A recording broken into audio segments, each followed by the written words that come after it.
fabulous donation to be the first of a few this week. Shout out to Chew for that poster of the Mana Beast and Flammy. I'm talking about that, an incredible poster last night. We have plenty more prizes all through the week. Just want to say thank you so much.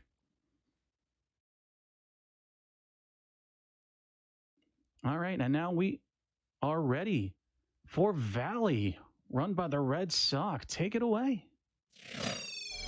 3, 2, 1, go. Hey guys, this is TheRedSock. I'm here to run Valley. With me I have havrd and lifelike on commentary. I'm just gonna go into the game to see the opening cutscene, and then the game starts at first input. I will let havrd and lifelike do most of the commentary because it's a pretty difficult game to play. So I'll try my best to focus and give you a good run. So I'll do a countdown as soon as the cutscene ends, and then the run will start. Should be in 5, 4, 3, 2, 1, and go. So hello, I am havrd, and with me is lifelike.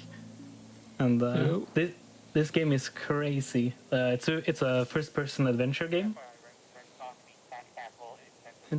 and it's a really fast-paced run where the movement tech is called crabbing.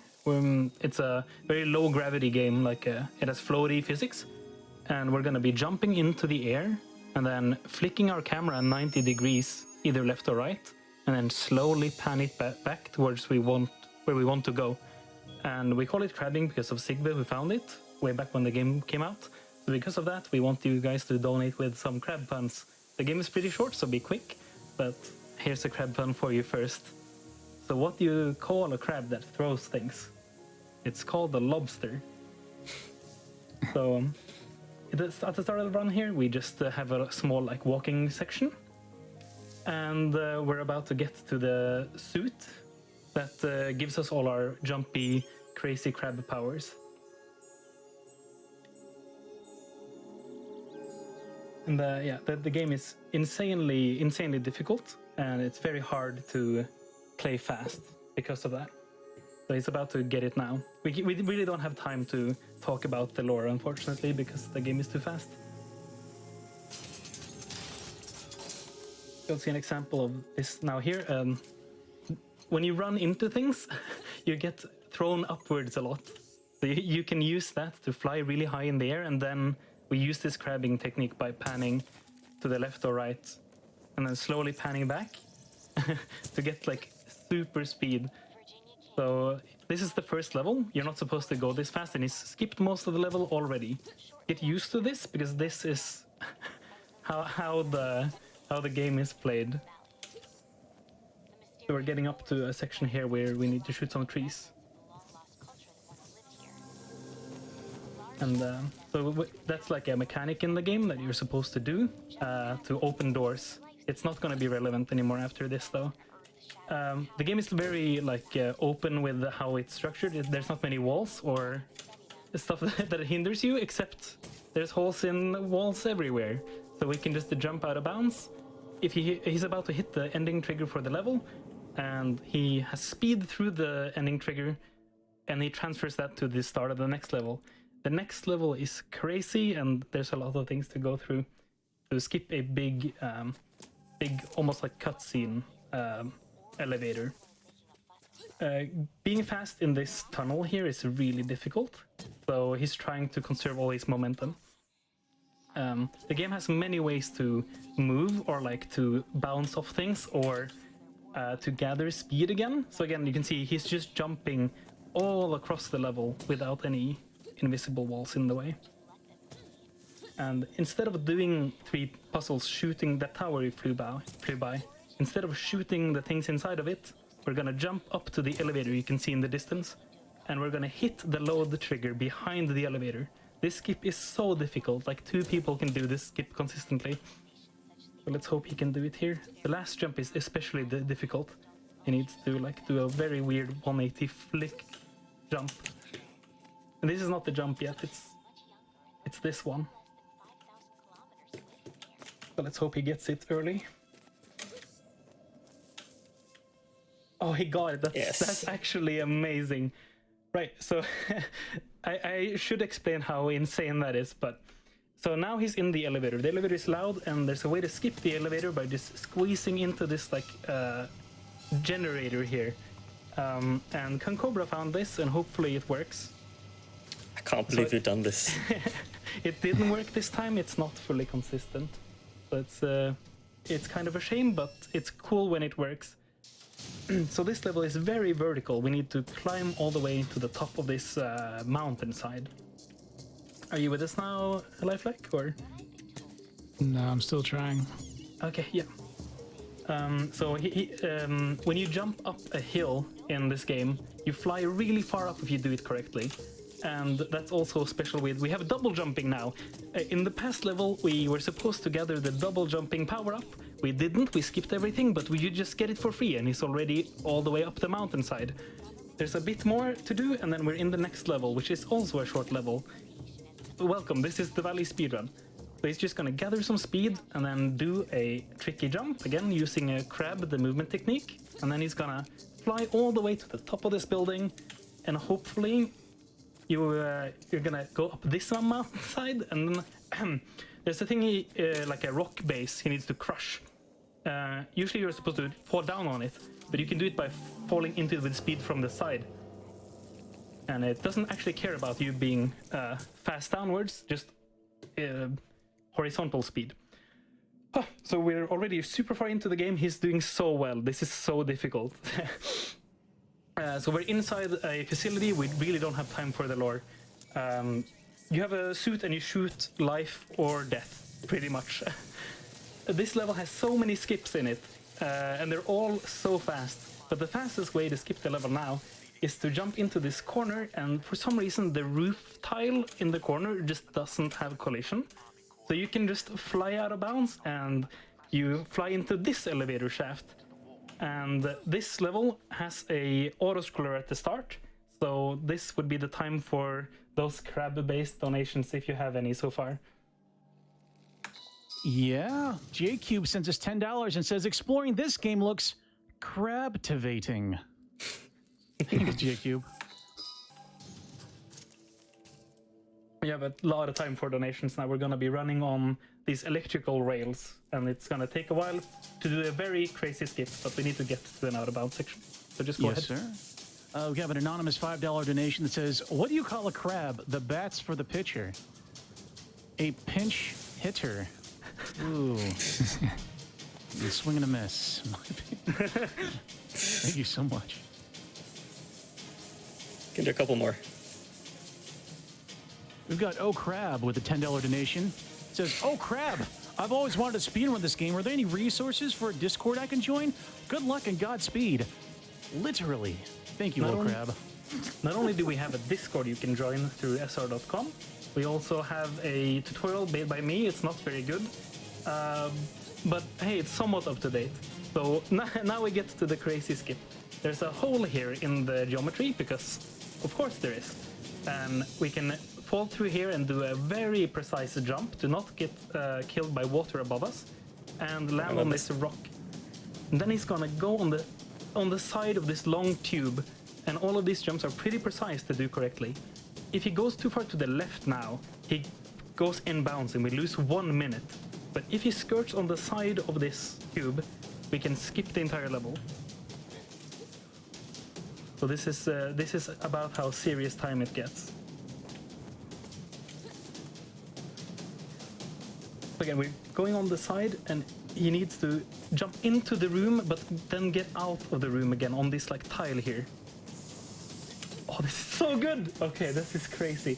So now we are at the end of the level, and now he just needs to touch this tube to get to the loading trigger to the next level. That's so sick! You did it! Okay, so that was a reactor. That level, that skip is so hard. I can't even tell you. Right, so now we're in Camp Henday. It's a level with a lot of like slopes and mountainsides, and now because we were in the previous locations, we were supposed to grab a power-up that made us really fast, and we didn't, and now we have that power-up. It's the, like, or when we grabbed it, it's the rail running boots, lightning boots. So now we are really fast, And now all these jumps are also really difficult, by the way. So now he's flying to the end of the level. And you're not supposed to get here this early, of course. This level is probably like an hour or two long, casually. So now we're in the last room of the level almost. On your right, you saw some metal pads. You're supposed to have the magnetic boot upgrade in this level. But of course, we don't need it. On the left here as well, you can see these metallic pads. Just gonna try to do a jump to land in 6. Oh, that's so sick. They didn't even want to land there, he just wants to slide right into the hole. It's very, very difficult to do these strats. Right, this level is called Proving Grounds, the one he's about to enter, and this one has the cat castle you guys donated for. So I won't tell you what it is yet, but before we get to it, we need to get out of this tunnel that we start in. So instead of running on the rails, because they're not that fast, we can just use this slope to jump all the way up here. And then we're out of this section of the level, skipping again, probably like 30 seconds. So here you can see the room filled with magnetic sheets. He needs to go through them, jumps past this section altogether, jumps on these rocks and pushes himself through an invisible wall, and then uses this hook shot that we totally grabbed, and now he's at the end of the level. But we're gonna go to a secret location. This game has so many secrets in it, by the way. That's like it's an exploration game, so there's like hidden text and stuff, right? But this one is so hard to find. It took us a long time to find this like Easter egg. Even getting up to it is difficult, even with speed strats. Like even with crabbing, it's hard to get up to this location. I have no idea why they even put this in the game because of how hard it is to get to. Yeah, I'll let TheRedSock talk about Cat Castle. He's about to get there right now. Yeah, so you see there's this castle here, and it has some interesting things inside it. Hello. So we assume this is some cat of a developer, and they put this here for amusement. It's a very cute little kitty.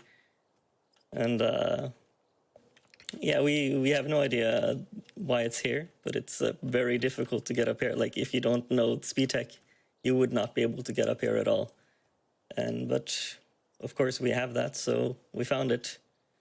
And that's basically one of the most well-hidden Easter eggs in this game. Yeah, so it needs to be said, he's on the corner of the world. He can't walk past this point at all. Like, Nope. it's there's invisible walls everywhere else. Or Yep. at the end of the world, pretty much, is here. And in this corner, there just happens to be this castle with... We assume that it's a developer's cat, but we actually don't know. There's a lot of other Easter eggs in the game, but this one is by far the most well hidden. Right, so if we didn't go here, we would have just crushed those rocks by flying past them from above. Oh. Okay, so this is the second to last level in the game. Wow, we've gone so fast. In this level, you're supposed to grab the water running boots. And instead of doing that, we will go to the backside of this building we're about to exit or finish the game in. We're gonna go on the backside of it and clip out a bounce behind it, and then jump into the load zone. The load trigger, hopefully. This is one of the more easy levels to do fast, if you know what to do, but casually again, you would have to grab these water running boots and run around this big lake. The level is called Smoke Lake. And yeah, again, we have a Discord, so you can learn all of this yourself. But be warned, it's not an easy speedrun to do very quickly. It's very difficult. But if you're into that, then it might be the game for you. So It's also worth mentioning, even though the game is really difficult, there are a lot of backup strats you can learn for everything. Yeah, great that you mentioned that. So when you play the game for a while, you not only do we have backups for the hard jumps, but there's also like you can feel out how to save yourself if you miss a jump. But having so much speed, you kind of want to like thread the jumps together to go really quickly. But even then, you can do like slower versions of everything. There's not really a skip, other than maybe the one in the reactor, the one where he jumped on the side of the tunnel. That is doable by everyone, and even that we have a backup for. Right, so this is the last level of the game. This is another facility other than the one we were in, and this one has two versions of it. One which is the one we're in. We're out of bounds, by the way. Sorry for the bright lights. Oh, this is going too fast. There's a big boss in here, and we need to save the world because we stole something that we totally stole from the Canadian government. And then that's the lore. So we're going to go out of bounds here and not fight that boss, and we're going to jump on top of the building, the wrong correct building, to escape the facility. We're supposed to like blow it up to save the world, but instead of doing that, we will jump on top of the facility and fly to an out of bounds area, which is under the lake, which we're supposed to land in. So you can see here, to the left is a big like structure with a tube in it. That's where you're supposed to escape in. So he now has to jump really quickly with really correct speed at a pretty precise angle to fly all the way to, you can see the lake ahead of him, past the smoke. So we're going under the lake now, and then we're landing on a sheet of walkable terrain that is here somehow, and time is really soon. When the screen goes black, he drowns, and it's time. Yeah. Time in 3, 2, 1, and time. That was such a good run, by the way. That was a great run. Yeah. I'm very happy about that run. Yeah, it was so good. Everything went well. Yeah. There's so many difficult strats in this game, so him getting them all is really cool. This ending cutscene is a bit broken now, since we kind of finished the game in the wrong level. You can see that there's like an energy low thing on the screen, and he can now menu when he shouldn't be able to and stuff like that. And the weather is actually supposed to be nice and bright and happy. Yeah. But everything is destroyed because we missed some triggers. Yeah. But we do get to the credits, so we count this as the ending. We have other categories for other endings as well. Yeah. And yeah, and this game is just really, really great, and it's a pleasure to speedrun, and I implore the people who made this game to revisit this genre and do some more in this type of game, because they did a really good job, and it's one of the best speed games that I know. Yeah, same. And I definitely love this I'm game. really glad I got to showcase it on GDQ, and I hope everyone had a good time watching. And yeah, that was Valley. Thank you all so much for watching.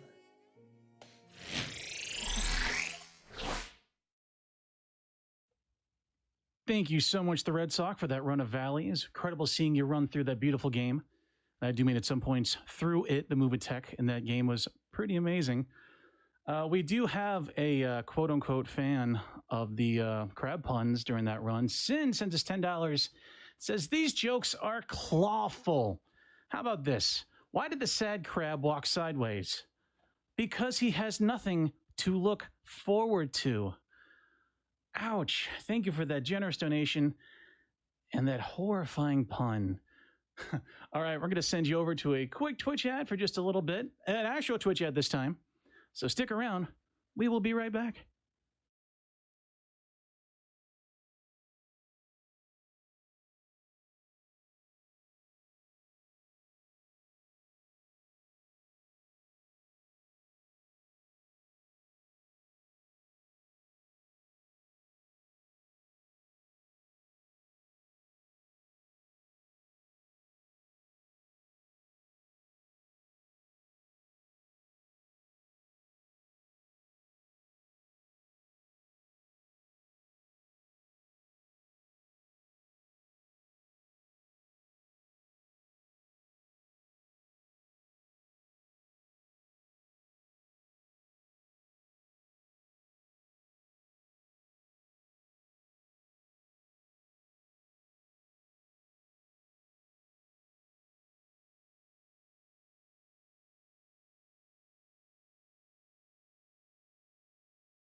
Hey, welcome back, everybody, to Summer Games Done Quick 2020 online, powered by Twitch.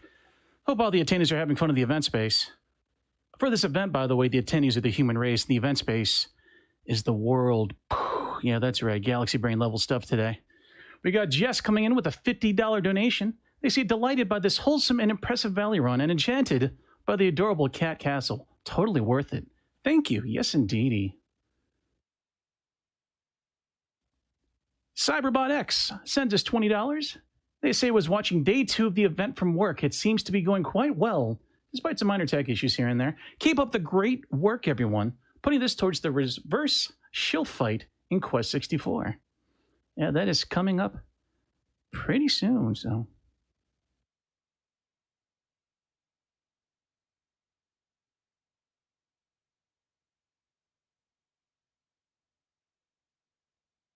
The Sound Defense sends $25, saying, thank you for the TheRedSock for that fantastic Valley run. You made that game look like a piece of crab cake. Thank you so much for the generous donation and making me want crab cake. We've also got $15 from Alec M. They say, first-time donator here. Really looking forward to the Hollow Knight race later on tonight. I picked it up for the first time a couple months ago, and I already played through it twice. Can't think of a better use of my money than giving it to help those in need. Thank you so much for your generosity, Alec M. All right, and now we have an interview from Jhobz. He's going to be talking with the runners of the Portal series runs coming up in just a little bit. All right, thank you, iggyzig. I am Jhobz, and like I said, Iggy just said, I am joined by 3 fantastic people. We got AJ from Portal, we got betsruner, and we have Shizzal. Welcome, everybody. Thank you for joining. Hello, everyone. Thanks for having me. Yeah. Hi, nice having you. Thank you for having me as well.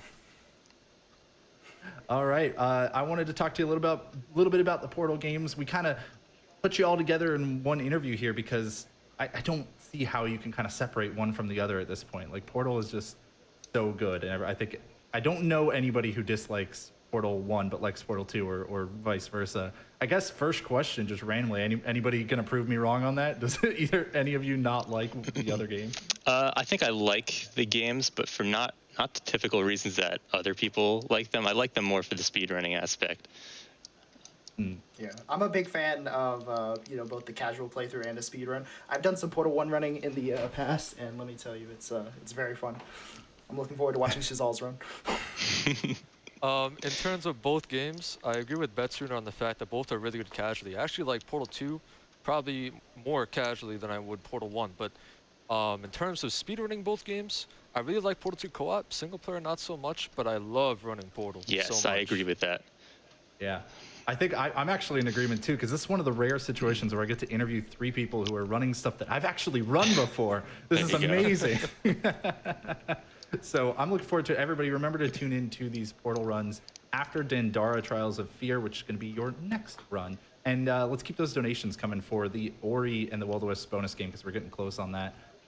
First question, Shizzal, because you're up first with the Portal glitchless run. I think the kind of obvious question that might be on a lot of people's minds, we've seen Portal so many times done as inbounds or out of bounds runs where you can tell just how glitchy the game can be when you really know what you're doing. But you actually offered up glitchless this time. You were deciding to do that one. Why glitchless? So glitchless, even though it can get a bad rep for not being sort of as like visually impressive as something like out of bounds or inbounds, I think it's really digestible from a spectator's perspective. You don't have to explain these extremely complicated glitches. Like there's things like edge glitch and save glitch. You need like a PhD to understand these things. But with glitchless, it's straightforward. It's to the point. You look at it and you already know what's happening. So I think that was the main motivator for me to bring this in. It's also it's really, really impressive. Even though it's glitchless, there's a lot of cool tech in glitchless that makes it like its own unique category that makes it probably one of my favorite to run. So that's why I would pick glitchless for this event. Yeah, I totally agree. I think it's a lot easier to follow for people, and just being able to do that kind of really help a lot of people see exactly how impressive that game could be even without glitches. Now, my next question I'm going to direct over to AJ and betsruner. So you are playing co-op for Portal 2 here, which I agree is fantastic speed run.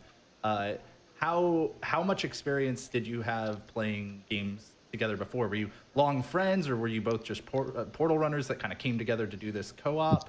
What's the story there? Yeah, we kind of just met in the Portal 2 community. I started off running with Kluger and AJ with Flater, I think, and then we kind of just ended up running together for a little while. We didn't really know each other beforehand. Yeah, that's one of the first people that got me into the community. For the category that we're running, I've run it with a lot of people before, but right now I'm running it with Bets, and we have the best time for that. Oh, that's really cool. All main stages, or all main courses rather. Tell me a little bit more about that category since you bring it up. Well, recently there was in like the last year or two, there was a glitch found that made any percent relevant because we were able to skip the first 2 chapters. So we had to rename the main category to all main courses. So, and yeah, you just run through the first 1 through 5 courses, not with the DLC, which would be course 6.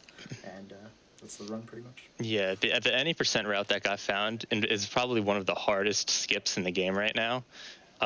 There's theories about how to do it faster, but right now the current route is you have to hit like 5, 3 frame perfect tricks in a row in order to skip it.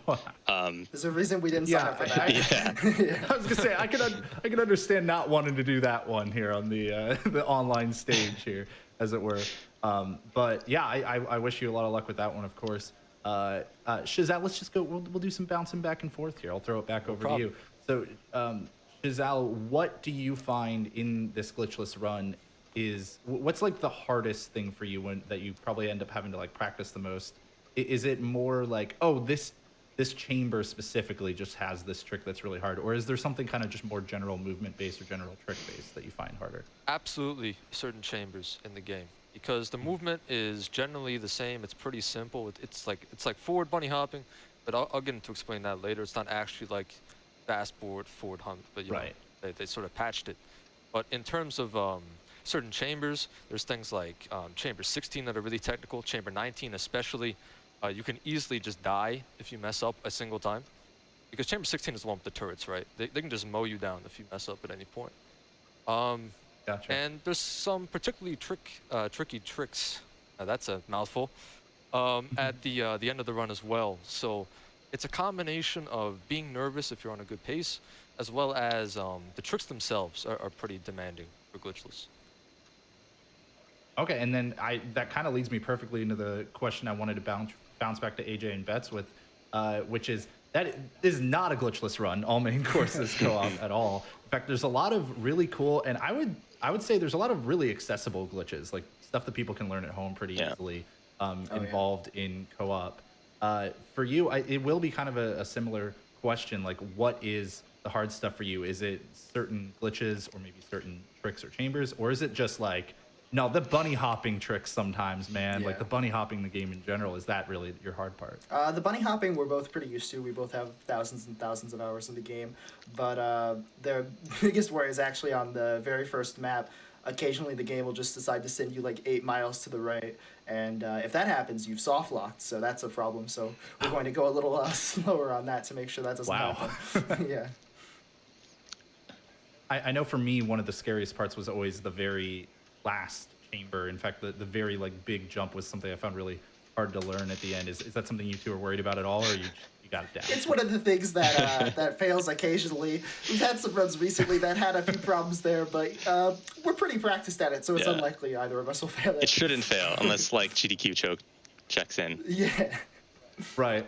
But man, you're all setting me up perfectly for the questions that I want to next ask. Because my last question for all of you here, this is for all 3 of you. We'll probably start with Shizzal. How with this not being a live event, the fact that you are, or not being an on-site event rather, the fact that you're all kind of home in your normal setup, your comfortable chair, you got whatever you're normally doing for these runs.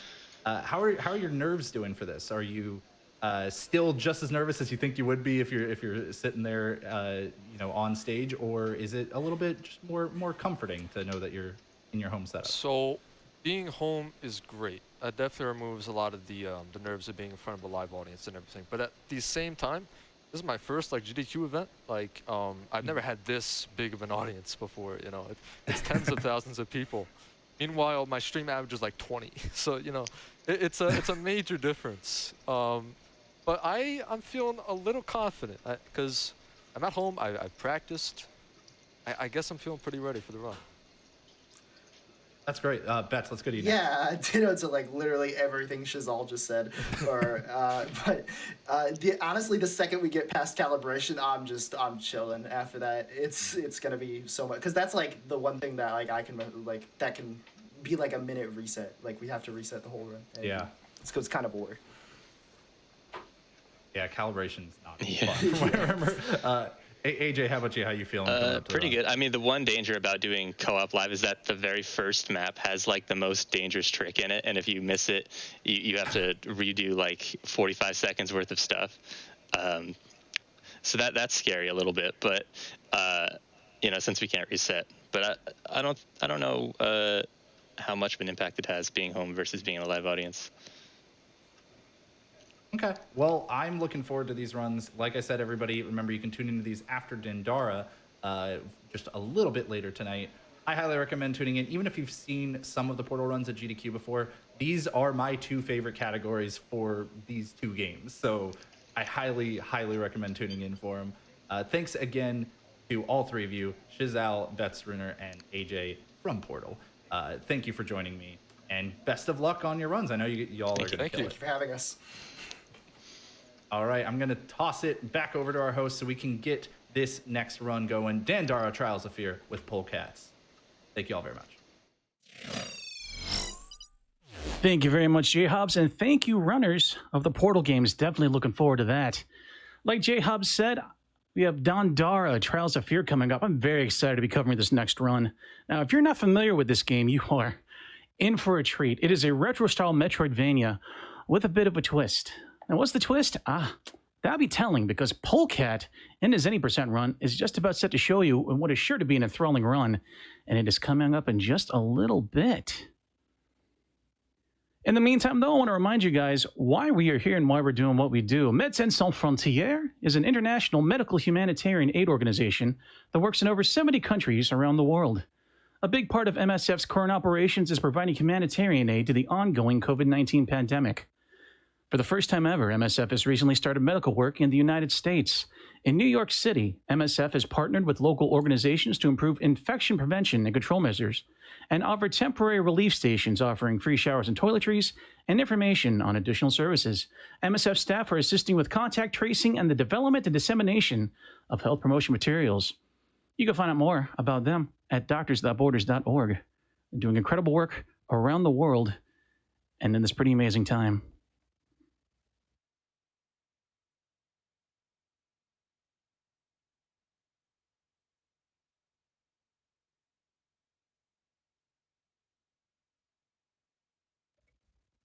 Y'all have knocked out that Cat Castle incentive out of the park, but we do have a new mission objective. Get Ori and the Will of the Wisps on the schedule. You got 5 runs until that happens. It's not a lot of time, but at $31,000 raised out of 35, we could definitely make it, especially with donations like these. Orky Bash sends us $100. They say, playing through Will of the Wisps right now, I sure hope the run happens and that I finish it before then. You may not have enough time, but thank you so much for helping us reach that goal.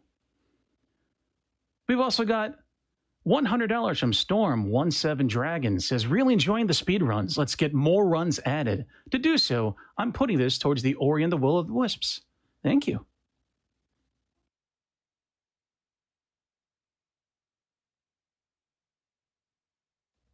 We have a generous $50 donation from Jeff Langford. They say, here's my donation for today. Let's get that first bonus game incentive.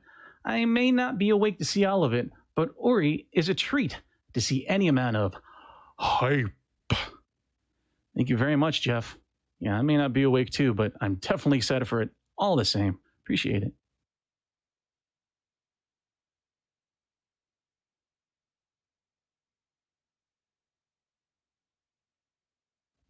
Slickify also coming in with a big brain plays tonight with a $5 donation. He says simply, hype train? Thank you so much for that lovely suggestion of maybe getting $5 train in for Ori. Let me do the math. No math is hard, but we can make it very quickly if we get those $5 towards it. Let's go.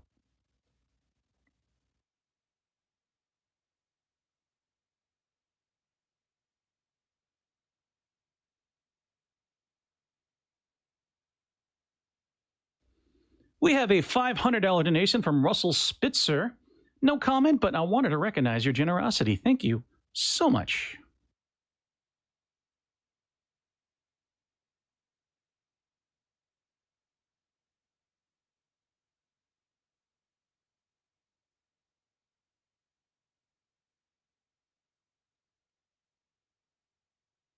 I'd like to take this time to shout out one of our awesome sponsors, The Yeti.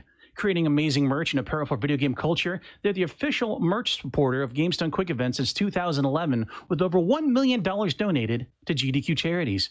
All profits from the SGDQ 2020 collection will go to Doctors Without Borders. Shop the Yeti's official SGDQ 2020 collection at www.theyetee.com. Thanks, guys, and thanks for the awesome shirts. The collection this event is fantastic. Simply fantastic.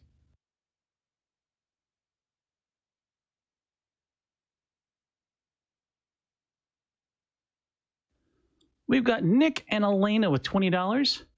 They say, first donation of this current SGDQ we watch together every year. Love all the runs so far. Thanks for working so hard towards a great cause and keeping it together. Even times such as these. Stay safe out there, everyone. Hey, thanks, you two.